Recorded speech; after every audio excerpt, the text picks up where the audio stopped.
Hey guys, thanks for going on this nerd journey with me. If you want your episodes ad-free, go to makemeanerd.com/join and hit that button. Hooked on you, baby, you're golden. Time moves, I never noticed. Just can't get enough. Got me wonderstruck. Hello, everybody, and welcome to Make Me a Nerd. I'm Mandy Kaplan, a mainstream mom whose mission it is to explore the world of nerd culture that I've been missing out on and afraid of my whole life. If you're new to the show, here's how it works. Somebody, a nerd, a passionate lover of something, usually sci-fi, fantasy, video games, all that stuff. They have me watch or do or try or read something and see if I can get on board with their nerdery for it. No one is more qualified than my special returning guest, Justin Jaeger. He is a podcaster and a super nerd as far as I know. 100%. And I wear it proudly. Yeah, and you have a YouTube channel, Jage's Pages, where you review books. Correct? Yep, and a lot of nerdy books on there too, but actually there's some mainstream ones too. That's kind of the fun of it. It's all different kinds of books, all genres. It's called Jage's Pages on YouTube. But can you spell Jage's? Because it's not weird, a word, right? Yeah, it's not. not. It's made up. I think my friends just called me that for a long time because of the two J's in my name. It's JAYGE''S, Jage's Pages, and it rhymes, so that made it fun. Now, did I say Justin Jaeger? You did. Which is what everyone told me your name was. And it's not. It's Jaeger, like a real person, like a real boy. Like the popular German beverage. Yeah, exactly. Yes. But when I met you 10 billion years ago, all of your rapscallion friends said, no, it's Jaeger. It's spelled with a J. It's pronounced Jaeger. And I believed it wrong. until like a year ago, I believed they were either lying or completely wrong. And I'm comfortable saying either.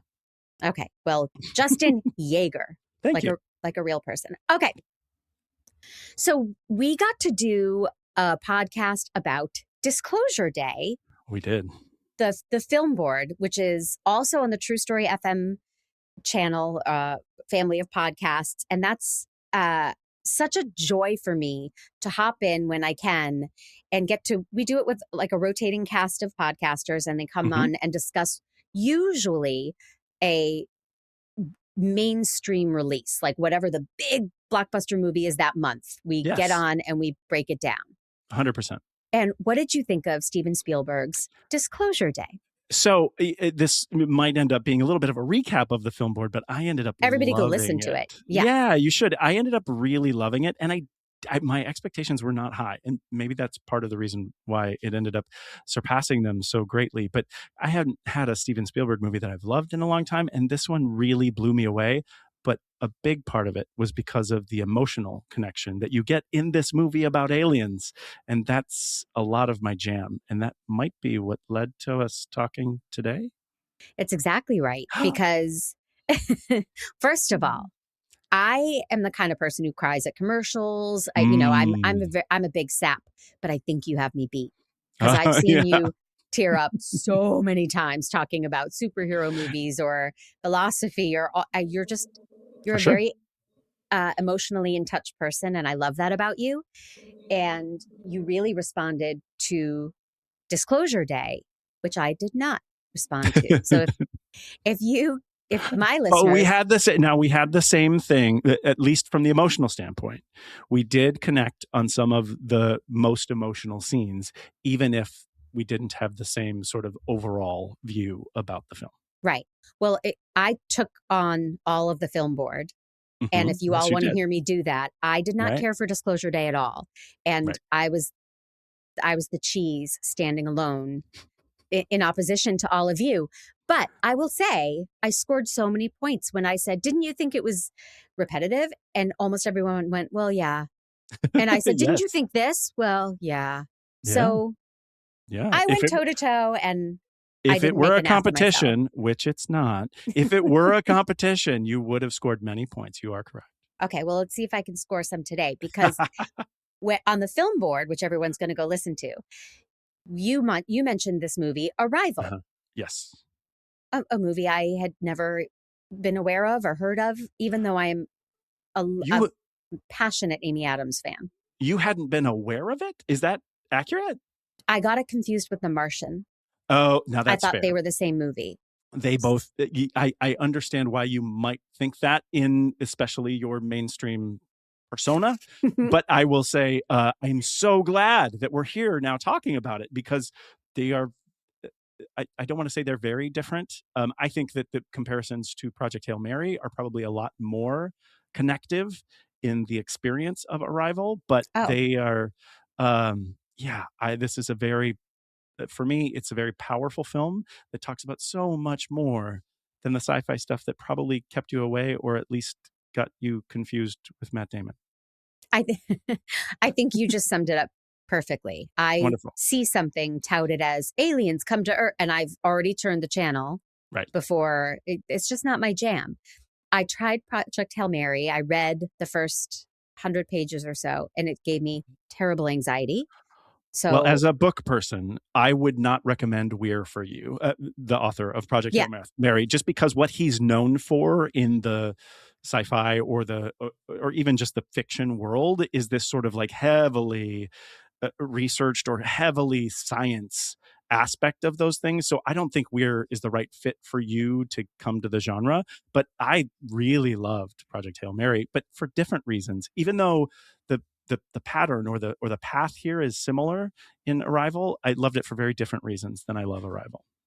well, I will say the science didn't bother me Oh, in the first 100 pages or so, and I read it for my ladies book club. They okay. all flipped for the book.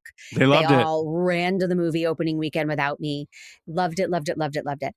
I can't and I've probably said this to you before, and I apologize to my listeners. I can't do things where someone's facing death. Oh, It's in too general? anxiety causing. Yeah. So, Oh, sure. hey, I Yeah. woke up, I'm in outer space, I'm by myself. I'm going to die out here. I was like, Terrifying. I'm Yes. out. I really tried, but I just Right. couldn't do it. So it's So, not too little sciencey. aside, did you Hmm. see Spaceman with Adam Sandler? No, I've never Okay. heard of that. It's a Netflix movie, but I will tell you the concept of Spaceman, it takes that aspect of Project Hail Mary that you're talking about, and at least in the trailer, crystallizes in it. And I will say that the idea of being alone in a satellite floating in space actually put me directly in my therapist's office. So I understand the Right? anxiety. I was like, wait a second, I'm not comfortable with this experience of reality. So yeah, your anxiety is warranted. And Spaceman is not, it sounds like a Spaceballs parody of, It's not. It's oh, not. It's on the series. It's on the Uncut Gems. The like the anxiety Punch Drunk spectrum Love. for Yeah, Adam Sandler. But yeah, Sandler. but I'll just say it's out there too. Okay. If the genre is interesting to your listeners, Yes, to them, not to me. not to you, right? Uh, could you do an elevator pitch of Arrival for those who haven't seen it and don't know what it is? So that is a great way to start and probably not the way to sell the movie. Only because, so I am part of the reason why I'm on all these podcasts about entertainment and about movies and about books and talking about these things is I freaking love spoilers. I think spoilers are fantastic. I love, and I think, Mandy, you love some of this too. I love to go into art and look at the execution and look at the way people do things and these kind of things. That's part of my appreciation for it. So spoilers never bug me. Spoilers never put me in a place where I'm like, oh, I can't like the movie anymore because I get it.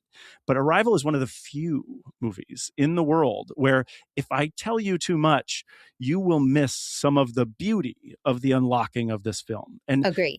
this is part of my elevator pitch for it because I watched it with my 16-year-old, for example, and it was maybe my fifth time watching it. And Mm-hmm. the interesting thing that when you get into the story and you get into the commentary and you get into the experience of this film and what it's trying to say about life and about how we experience life, if you know too much about this movie, you won't be able to appreciate that message. And that's the kind of thing that I think I want to bring to this podcast with you.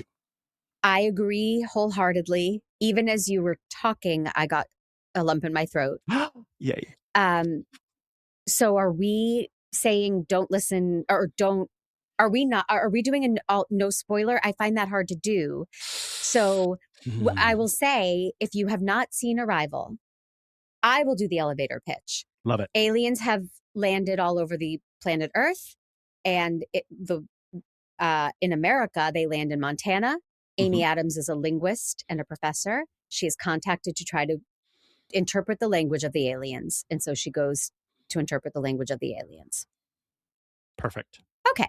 The military is involved, but that's one thing. If that's your pitch, this is why Mandy doesn't see the movie.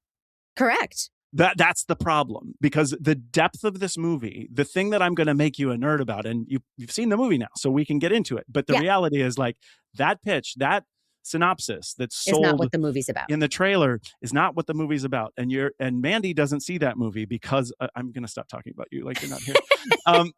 Mandy doesn't see that movie because that's not enough, right? And there's so much more here to see.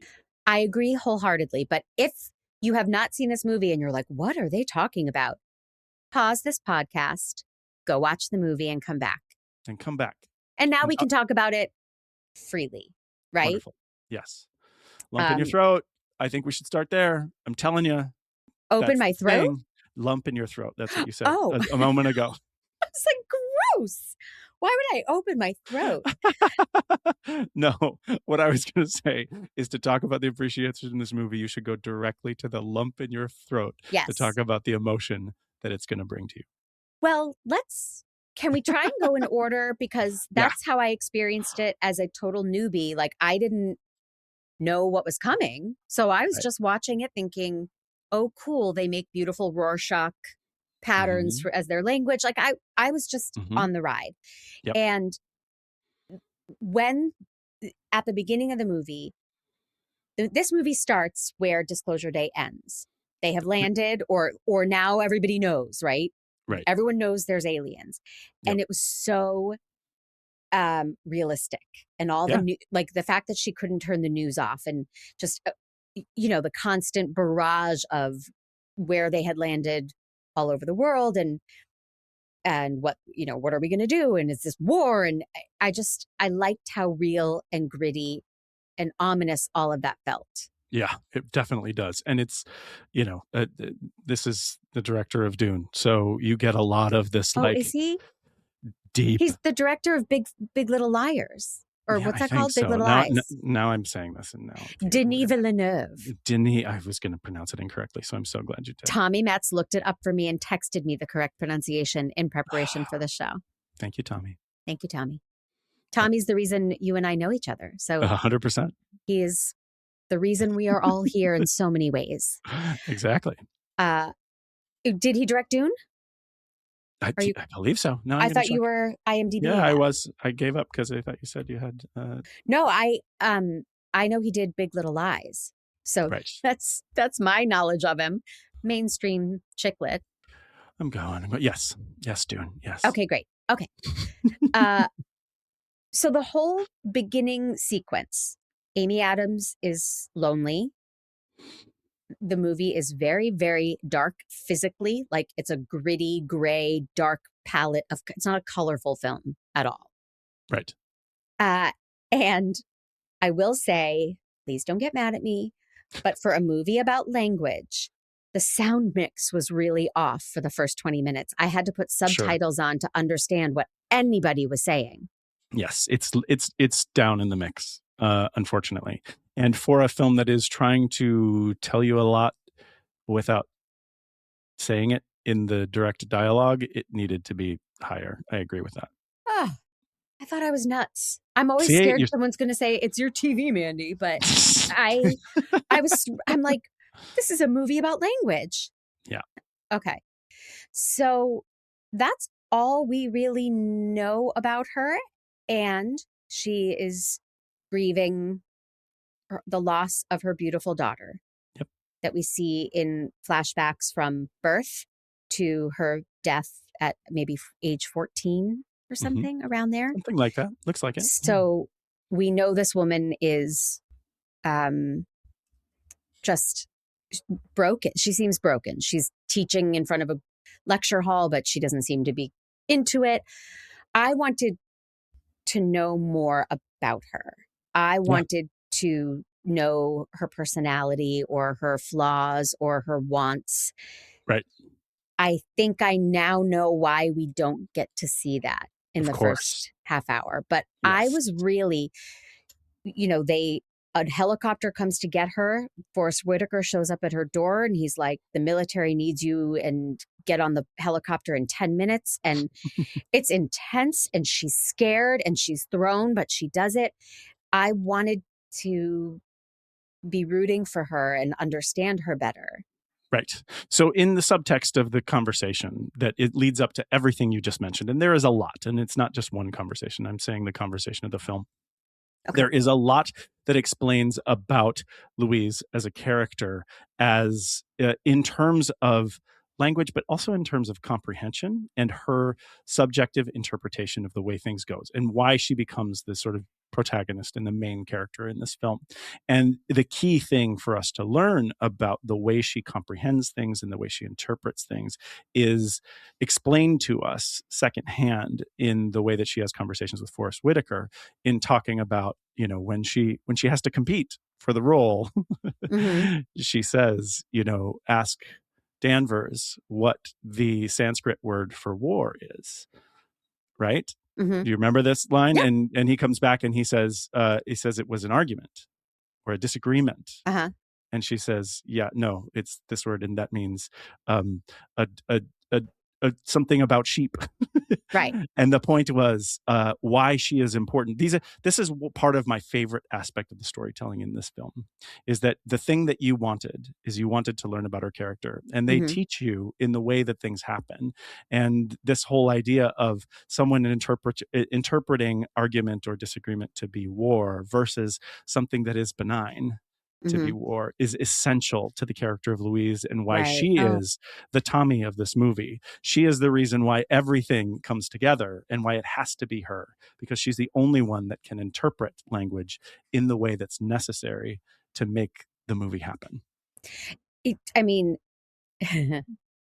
not unlike her character in Enchanted, who Right? only sees the Yes. positive, who, Elle, that's her name? Yes? No, Giselle. Giselle. I was close. Yeah.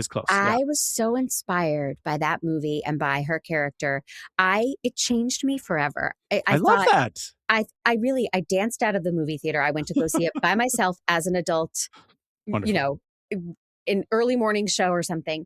And I thought, sometimes I get short-tempered with the person at Starbucks when my order's wrong or taking too long. Sometimes I glare at the car that I'm passing because I want them to know they were going too slow for me.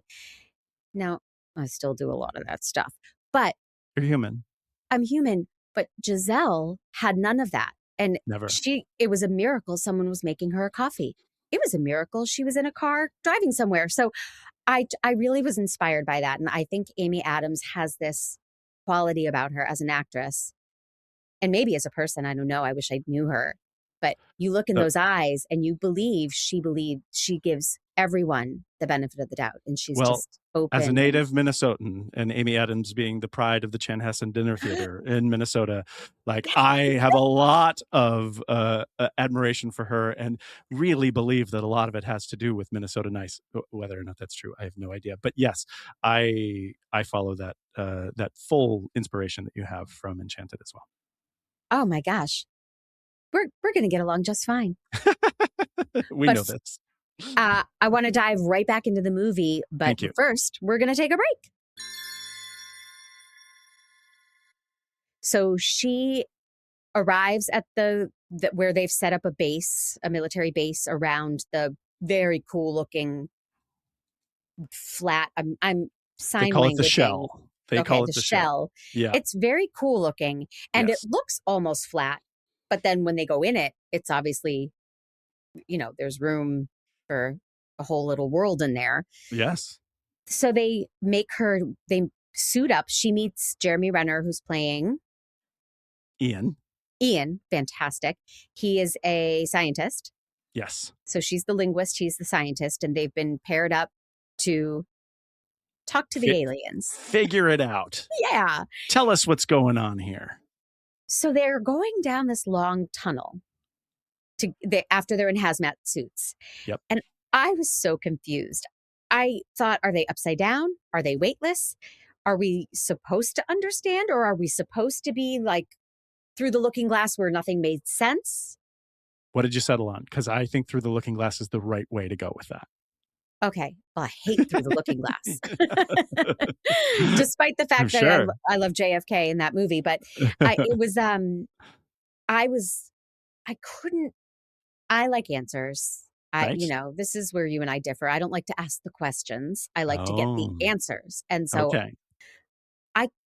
we don't know if they're weightless or if it's They are momentarily, but then the gravity shifts and they are actually switched in gravity to basically acclimate them to a world where they can actually have a dialogue with the aliens that have come to Earth. right. Oh, and they can walk. I mean, they're walking on Eventually. solid ground. It's this weird thing. They have to take the leap, right? Like, and that's the weird thing. The first time that Oh. Louise does it, Forrest Whitaker's character, Colonel Weber, we should call him by his character, actually has to Throw her. take her, with him, Yeah. and they jump together. But they have to take this weightless leap to then shift into this space that has been created as a dialogue point with the aliens. And it's Okay. really great in film from a movie perspective, what they do with the camera to disorient you, exactly the thing that you were frustrated with. It's really an amazing way that, we can look down, but it actually shifts perspective. It's really a great storytelling device to understand how different this world is really going to be for us. And then that is actually explained in the language as well, which is the central plot point for the film. I'm gonna nod and I'm gonna touch my face like a professor and I'm gonna agree with you because it makes it seem like I understand what you're talking about, right? Very nice. Yes, it does. Yeah. Uh-huh. Yeah. Great. Um, they arrive at the creatures Yes. who look very similar to octopi, Right. Yes. and they Or are or behind, massive hands. massive like upside down hands, and they're behind this massive, massive, massive glass wall. It's like an aquarium display, Yes. but Yep. bigger than anything we've seen. Right. Do you know anything about the filmmaking and what they were actually seeing? I don't. That's actually a really good question, but I I've was not curious. done the research down that far. Especially when you think about some of the shots, which are pretty amazing, where they will place Amy Adams, Louise, in the foreground, and she is sort of backlit by this amazing white screen that has something that's important to the film on that screen. You Mhm. wonder if she could actually see that. I actually don't know the answer to that question. Okay. I thought, well, if it's just a big old green screen, damn, they're good actors. And I know Well, they are good actors, but well, damn, they're good actors. Yeah, yeah. exactly. Uh, It she might saw, be it might be just spotlights in their face considering how they're lit. right, But yeah, right. keep going. She saw creatures. And then there was a hard cut to them taking their suits off, getting the suits taken off, and her asking, "Am I fired? Right. What happened?" Well, what does Forrest Whitaker say after that? I You don't did know. better than the That's last why guy. I'm asking. He says you did better than the last guy, which So, means and if you remember when they first come to the camp, when she is walking to the military camp, there's being someone who's brought out on a stretcher away, and it I looks didn't. like they're dead. And she actually asks the question as they come up. She's like, "Who was on the stretcher there?" And Forrest Whitaker says something to the point as, "Not everyone can process what's going on here."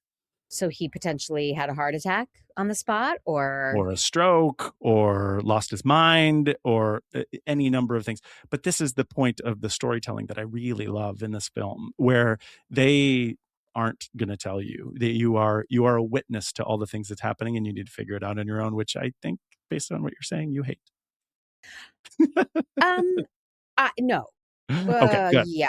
No, I don't know. I think I'm better qualified in other, like in a murder mystery. I'm pretty good at being like, oh, I just clocked that. I clocked what that character said or the way Yeah, they looked over. I got it.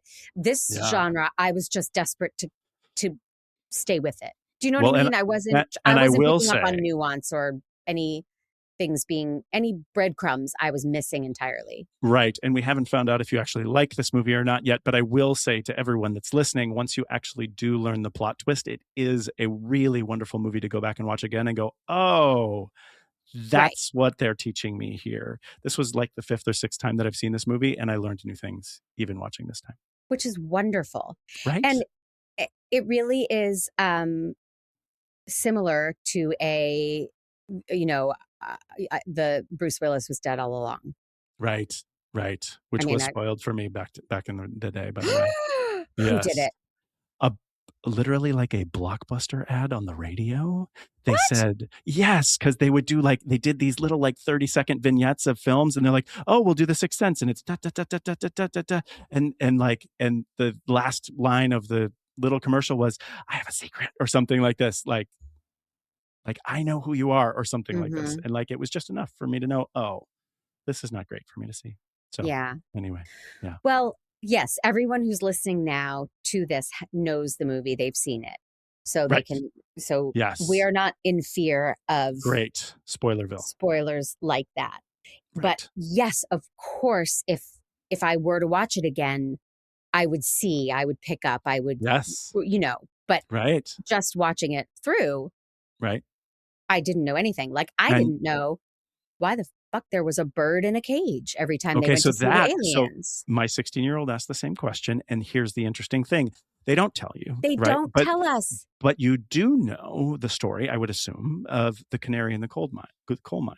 I've heard that phrase. The reason why we have canaries in coal mines is because in situations where we are not sure about oxygen levels dropping, the canaries will actually make a noise when people are in danger of losing their oxygen. So you bring a canary someplace to tell you that something, figuratively, that's the science term reason for it. But figuratively, it's like if something really bad is going to happen, the canary will start making a ton of noise.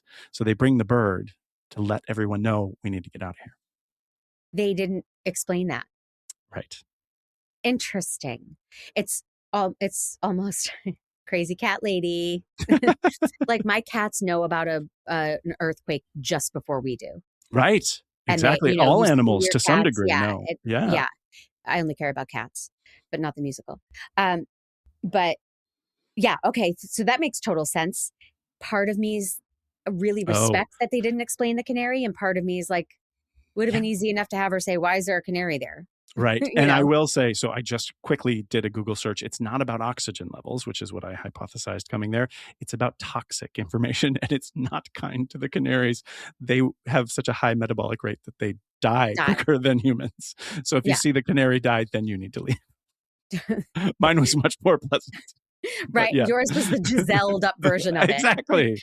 They emit a lovely bird song, which means you have 10 full minutes to take action and save yourself. Right. Exactly. Oh, that's funny. The soldier, I wanted more character work. I was fascinated because in my mind, it makes sense that she would basically sacrifice herself because she could go with them to the base, get on the ship, and be immediately killed. We don't know. And she was willing to do that because in my mind, she was a grieving mother who had nothing to live for anymore. Right. Yes. So there's this soldier on the phone who I think was the husband in Ready or Not. I think I looked that up. That makes sense. And he is talking to his wife, and she's mad that he's off on this mission. Sacrificing himself to some degree. Yeah. And I was curious, JJ, this movie makes you think about that kind of thing, that kind of sacrifice. And there's signing up for the military, which we all know is a tremendous risk and act of bravery. But then you get a mysterious call in the middle of the night, and it's like, hey, we need you. Yeah. Do you go? That's a great question. And what it makes me think about is the movie Erin Brockovich in a weird way. So I'm a Steven Soderbergh fanatic. I love his movies. And one thing about Erin Brockovich that I think is really interesting is as you watch the film, there is the shadowy character throughout most of the movie that's kind of following Erin Brockovich around, following Julia Roberts, all these things.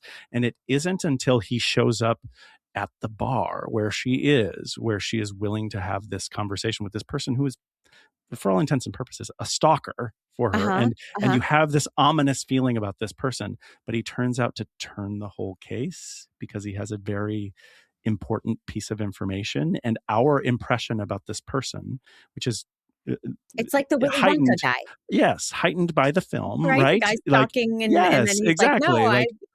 We think he's terrible. We think all this is terrible. But I think the point of this movie and the point of Aaron Brockovich is that nothing is objectively good or terrible. It is what we make it. And so you ask me, do I go? Like, in a weird way, what this movie is telling me and what I truly believe in the world is I trust myself. If it feels right, you do it. And if it doesn't feel right, don't do it. Trust yourself. Like, don't get in the situation that's bad.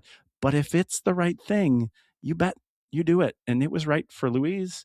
And in a weird way, that thing that the soldier did was right too. But that's the thing, is that we all just need to trust ourselves, that we're on the right path and that we're coming the right way through. I just can't imagine a situation where the government is like, we need cheap choreography fast, Mandy. I was already laughing at your joke before you said it, but yeah. like my skill set is so limited. So I can't imagine like spinach artichoke dip immediately. That will save the planet. If that's it? If that's it, I would do it. That's JJ, the next M. Night Shyamalan movie right there. I would do it, right? Spinach artichoke dip that saves the planet. Exactly. Oh, I haven't done any M. Night Shyamalan for the podcast. There are movies I haven't seen. Well, there you go. Let's do it. All right. Go. I'm going to make a note of that. Yes. Claire, honey, will you make a note that we're going to do some M. Night Shyamalan? Did you buy that I have an assistant named Claire? I did. I thought it was a robot. I thought you named your Siri Cher Claire. Maybe got the name wrong. Yes. I like it. The name's Claire. That's wonderful. We have to take a break, but when we come back, we're going to talk about Sheena Easton in this movie. And we're back. Of course, my favorite line in the movie is when they're trying to explain the VO. Jeremy Renner has an amazing VO halfway through the film that actually catches me up, makes me feel more included about, like, here's where we're at, everybody.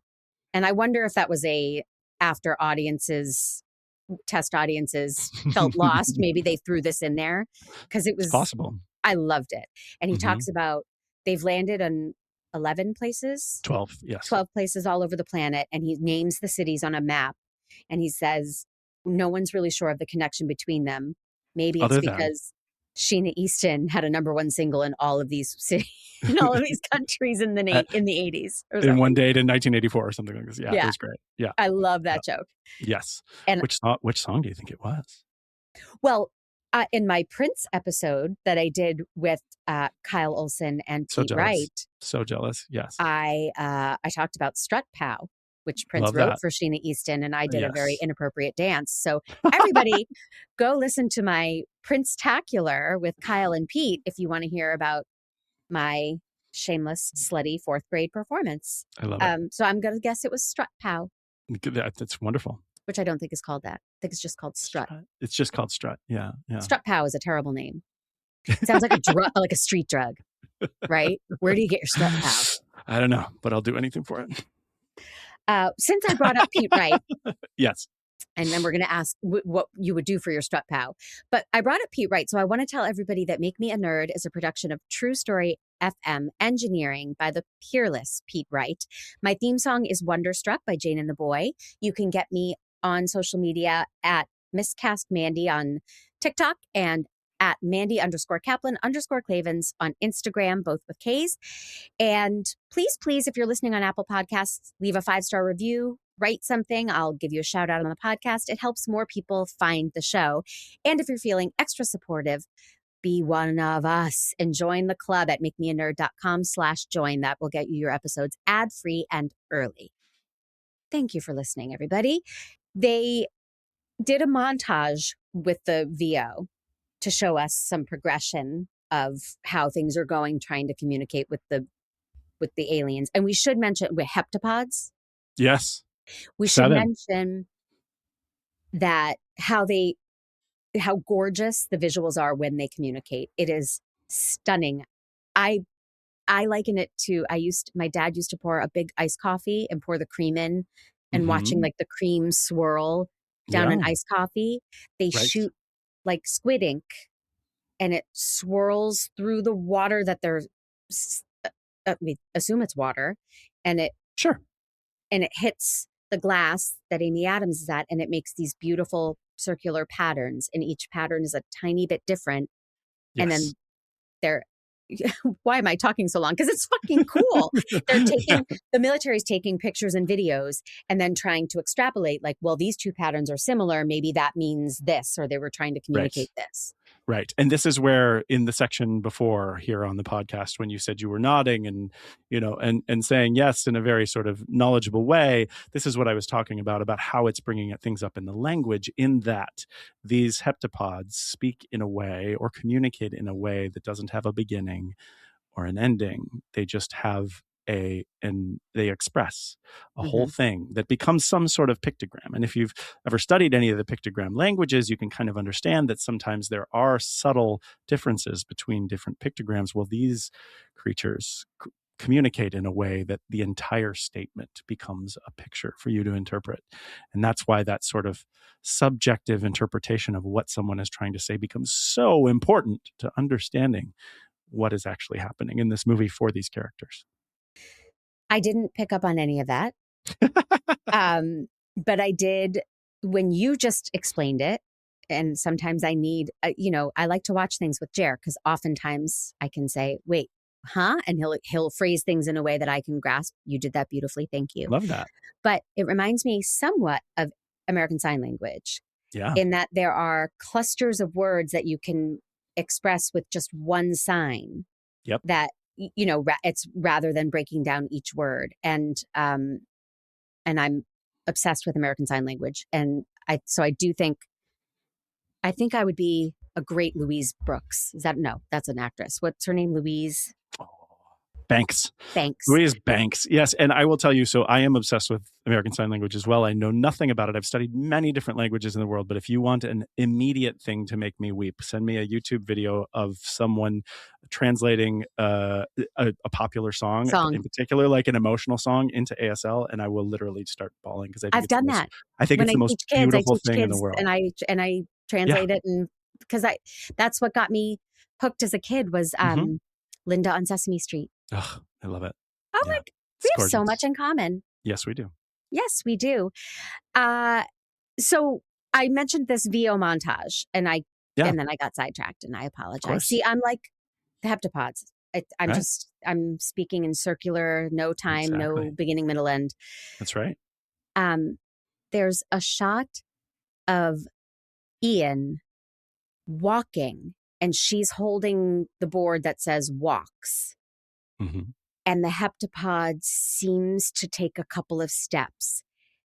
Chills from head to toe. Yeah, right. That they connected, that they got through and were able to show the walking. And she's on my TV. I watched it with commercials on, I forget what, Pluto. And the thing that they show before and after every commercial is her holding the sign that says human. And they just take their time with her touching herself and saying human. And, yeah.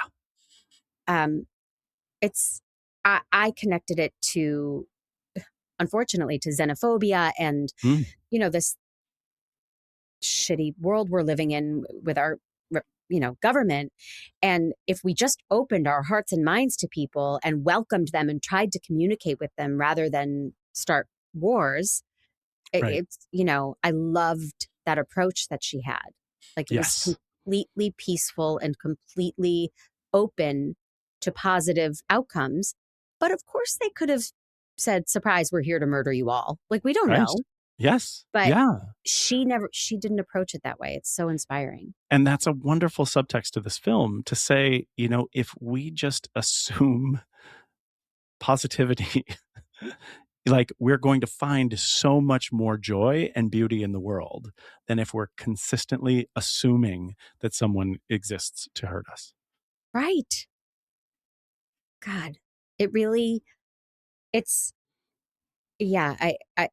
is that same enchanted mentality. And I wonder if Amy Adams is really drawn to projects like these. I don't know. I love it. Only I would equate Arrival to Enchanted, but I really do. Well, I bet Amy has. So it's you and her together. I'm sure.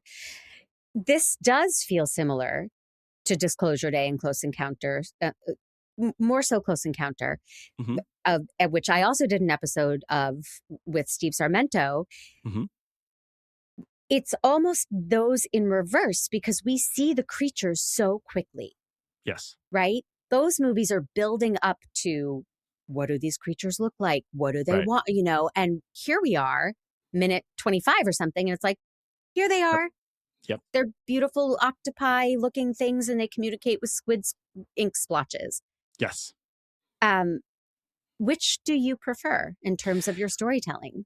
Gosh, that's a good question. I've never thought about it. I think for me, considering the question for the first time right now, I actually prefer this because revealing the vision of what they are feels less important to me than the message. And I believe that the message is the same in all these films. Mm-hmm. But when you hold it back until the end, it feels like you're trying to wait to slam something else home.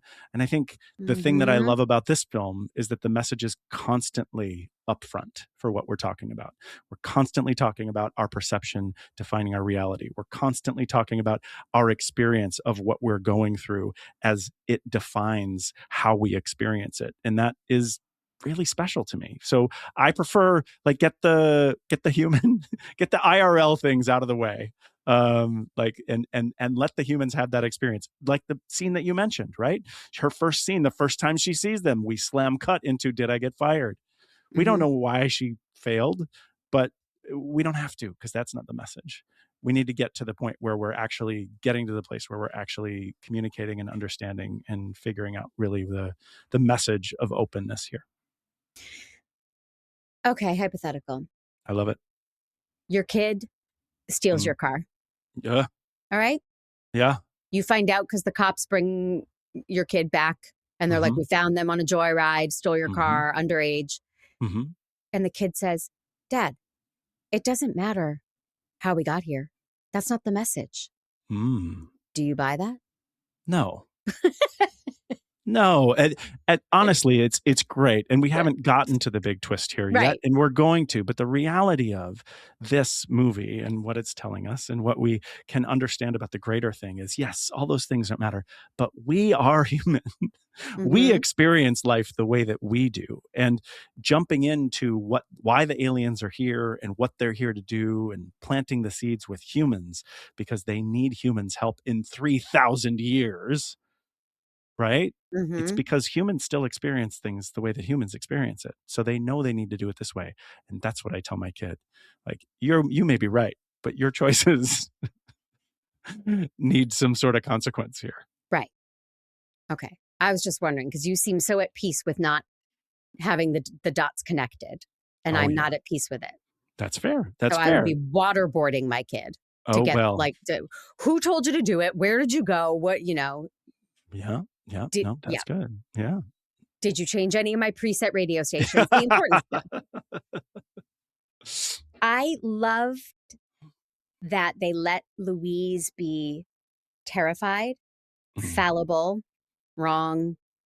She is not a badass superhero. I have a real bugaboo with protagonists who are perfect and always ahead of the bad guys or always ahead of everything. I have no time for it. I'm so sick of that storytelling. And this movie is not that. Right. This is a very human movie. This is very much humans doing human things.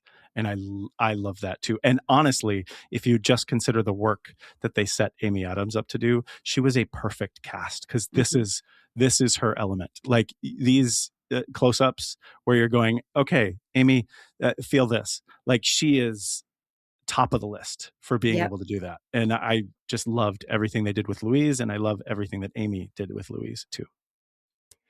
Agreed. Did you see it on a big screen the first time you saw it? Because I think that would have been preferable. Oh, right. I mean, when you watch this movie, this is the Denis Villeneuve thing, is that those movies are meant to be seen wide. To be honest, I don't remember. I can't remember the first time I've seen this movie, but I hearken to that beauty and everything. And I actually remarked in watching this, I'm like, oh, we have a pretty good TV now. Well, that's a good feeling. Yeah, exactly. Yeah, I really wish I would like to see it. What's that thing in Vegas where they're doing the Wizard of Oz, the Sphere? Yes. Wouldn't that be cool? Because you would have the creatures and the squid ink, like would be coming at Do you you. know there's a whole conspiracy theory that the spheres are actually that are part of like things that aliens taught us how to do, and that's why they exist? No. It's out there. I mean, I don't encourage people to go down, conspiracy theory rabbit holes, but I think that stuff is super fun. Like, how do these things show up, and like, where did this come from? Like, why? And it's amazing. I don't know. If you've seen the Sphere, it is mind blowing, and I I've can not imagine been this there. film there would be Yeah, life but changing. that's what I picture. But I'm doing a movie called Sphere, a Michael you are? Crichton movie for the podcast. Oh yes, I'm familiar. That's Is it- very good. Okay, is that about this? No, no, not at all. No, Sphere is I would say early. It's early for my life, Michael Crichton. But it's a really fun movie to do. You're going to enjoy. Okay, great. Well, after I watched it, I looked up reviews of the movie because I didn't know, what people thought of it at the time or whatever. And I found a site called Grade Saver, and the Okay. review called it a masterpiece of modern sci-fi. Denis Villeneuve's film is more than a first contact story. It's a meditation on communication, grief, and the courage to face the unknown. Thematic parallels to today's divided world, xenophobia, nailed it, miscommunication, fear of the other, ring chillingly relevant. And it ignored one major aspect there too, that I think is key to understanding this film, that puts it in a genre of sci-fi that is something that needs to be talked about with that. And that is the concept of time. Yes. Which I did understand the twist, but of course I did not quite understand the whole, when she says they don't have time like we have time. And, do you want to nerducate me about it for a minute? Well, the most amazing point to me in it is this concept that Ian, Jeremy Renner's character, says to Louise in it, which is the idea that there is a theory, and he names the theory, I don't remember the name of it, that once you start acclimating enough to any language, that you start to actually dream in that language. And so then you get the metaphor of that, and what you just mentioned about Louise's statement about the way that the heptapods experience time, that like if I fully understand the language and I start to dream in that language and I don't have experienced time the same way, do I begin to experience time as the speaker of the language that I'm learning? And that is a very interesting science fiction concept to come into play here, because then you as an audience member have to recalculate your entire experience of the film for the protagonist that you are walking through the film with, to say, am I experiencing time as myself, as a human, or am I experiencing it in this new science fiction, timey-wimey way that Louise gets closer and closer to as she acclimates and understands the language of these alien creatures. And Does that help? Sort of, but I know Okay. you made a Doctor Who reference. Oh, I did? The timey-wimey? I didn't actually know that it was from Doctor Who, but I will go with it. I know this because of the podcast, because you I'm go. such a nerd. Well, I think this brings us to the big twist. Yes. And this movie is essentially the question of, is it better to have loved and lost than to have never loved at all? Yeah. So we learn through beautiful storytelling that I didn't quite understand. I got the twist, but that she in fact has not had a daughter yet. Correct. She is going to have a daughter that is going to die. They have been showing her future in what we thought were flashbacks, but they're flash forwards. And do you take the leap anyway? And she does take the leap with Jeremy Renner. And one thing I said, when she and Jeremy Renner have a lovely scene between the two of them at night, and they're just like, how are you holding up? And and I thought, oh God, don't make this a romance between them. Like, they have such, they're equals, they're colleagues, they have such respect for each other. Why does it have to be a romance? And I rolled my eyes and I made a note that I hope it's not a romance. But then at the end, I was glad it was, because of how much love and respect they had for each other, and that they had trauma bonded through this thing. Right. I would argue that the way the story is told, that it's it's not they have a romantic connection, but it's Mhm. not told in a romantic way. Right. It's told it's Louise's story. This is Mhm. all Louise's story, and she gets the choice. She is the one that's pivotal here. She is the reason why we're having this window into this understanding.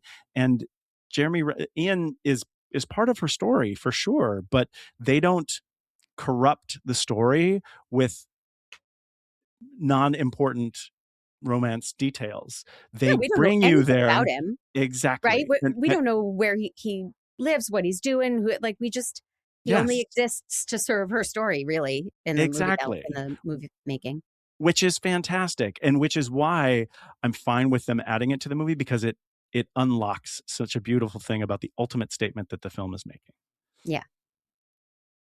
Um, I I was confused, I think. So one of the screens, is that what they're called? Shells, Shells. lands in China, and Yes. it's going to be war. Basically, China Mm. is like, we're not having this, and she curtails the war by reaching the Chinese leader and communicating on behalf of the aliens something like his wife's dying, her last words on her deathbed To him. Yes. to him. Yeah. And so he therefore knows, oh, wait, I shouldn't kill these things. We should open and stay open. And she basically prevents World War from breaking out with that one phone call, which was really exciting and well filmed. And I liked all of that. What And a I love, climax. Yeah. oh, It's and great. Jeremy Renner like saying, okay, go ahead and shoot me, and protecting her. And oh, Yeah. it was great. But I didn't connect those dots. I needed a little more hand holding, like Right. how the aliens had communicated that to her, or how she knew that. I guess So she doesn't really know, so here's the right? thing. This is and this is going to go into the what I just mentioned was the ultimate statement from the film. The aliens don't communicate it to her. As the message that happens as you understand the aliens language, and literally Louise is the only person who goes that far, right? There's many messages in the film that teach us that Louise is the only person on earth that has taken the time to go this deep on the language, that has connected these dots. So what she understands, and this is where that metaphor comes in that I was talking about before, the science fiction metaphor, that as she understands the language, she now experiences time the way that aliens do. So the Mm, aliens themselves have nothing to do with telling her this thing from General Shang. She literally experiences 18 months in the future. And General Shang literally tells her the words to tell him 18 months in the past. Because time, the message about this film is that time is not real. Time is actually a construct of the human imagination that is the way that we describe how we experience the world. And as Louise understands the way that the aliens experience the world, she now experiences it like them. And so she mhm. is able to confirm to General Shang what he should not do out of the words of his own mouth, which are just, gosh, it is Okay. so well done. It Yeah. is so exciting Do that you it's true. remember upon first viewing, was all of this clear? Or do you So think it took a couple times? So that's a really good point, because I think I mentioned that this might be my fifth or sixth time watching the movie, and I do learn or find new things each time. Yeah. I don't think it was crystallized to me the first time, but it was like it was like you talked about in watching murder mysteries. It was like a hunch. It was like, like I clocked something, right? Okay. This thing. And honestly, for all the stuff that I do in my personal life and the ways that I'm learning about the world and my open-mindedness to the ways of experiencing the world, I think over time and over multiple viewing, I'm like, oh, this is what is my truth in watching this movie. And I Hmm. think ultimately that's the message that I hope everyone takes away from it too. Ba-da-da-da-da-da. I mean, you just you summed it up so beautifully. Thank you. This is a next level beautiful film. This is not an aliens coming to Earth and humans panicking typical film at all. Right. I, I honestly preferred this to Disclosure Day and to Close Yeah, Encounters. I do I, too. I do too.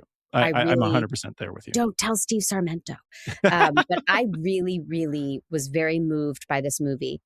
I will admit I didn't understand some parts of it. And I'm so glad to have someone to really dive in, because this is what makes me appreciate it even more. Did you cry a lot? So I know what's happening now, right? I know what we're leading into. So I end up crying. And this happens to me with a lot of movies. When I know what's happening, I end up Oh, yeah. crying much earlier, being like, oh, Mhm. yeah, this breaks my heart even before the heartbreak. So what were the big things that really got you in this viewing of it for you? Well, when we learned the twist, I Yeah, was just incredibly moved. I love it. cried at the end when he says, "Let's have a baby," and she pauses and thinks and says, "Yes."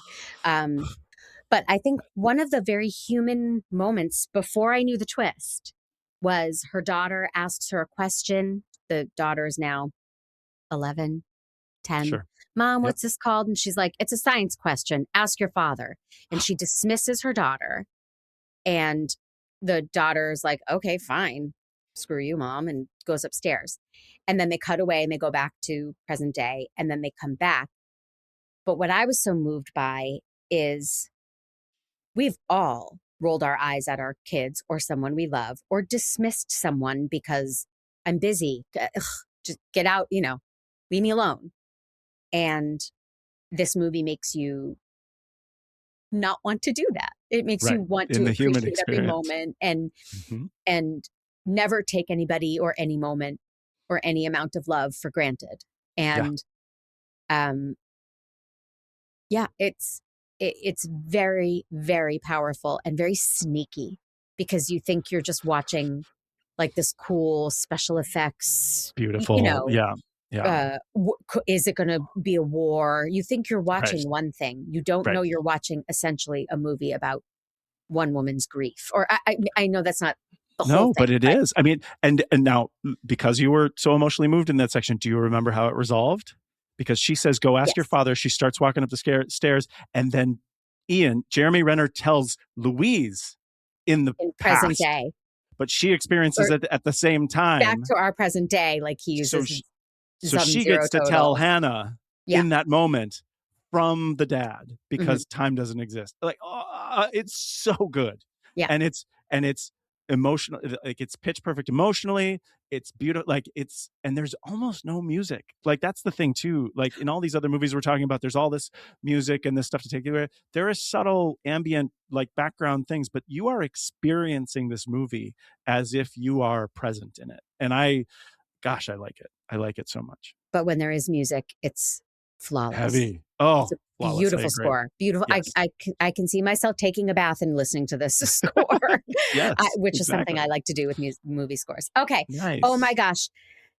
JJ, tell us one more time about JJ's Pages. Where can everybody find it? Jage's Pages is on YouTube, and I put stuff on TikTok now too with it too. But the thing that it is just all of the books that I've read over the past years. It started in 2008. I am up to 2024 now. I've got the chronological reviews that I wrote out on Goodreads, and I'm talking about them on YouTube. So if you look up Jage's Pages by Justin Jaeger on YouTube, you will find me there, and a whole bunch of books, all different genres, lots of fun conversations. And I'm doing it because I like conversations just like this. This is why this exists for me. This is what I want to do with my time and my life. So thank you for having me here. And if anyone who wants to talk movies and books, I'm into it. Thank you. Thank you. Thank you. People can also catch you on the film board. Oh, yes. And, conversations like this, I love them too. And if you tried it at a dinner party, people might roll their eyes halfway through, right? We get it. You love this movie. Move on. And this allows us to really explore and really get down and nerdy. Yes, I've had that experience with people at parties all the time. And I want these conversations instead. Perfect timing. They sensed. All right. Thank you, JJ. Thank you, everybody, for listening. Until next time. Thank you.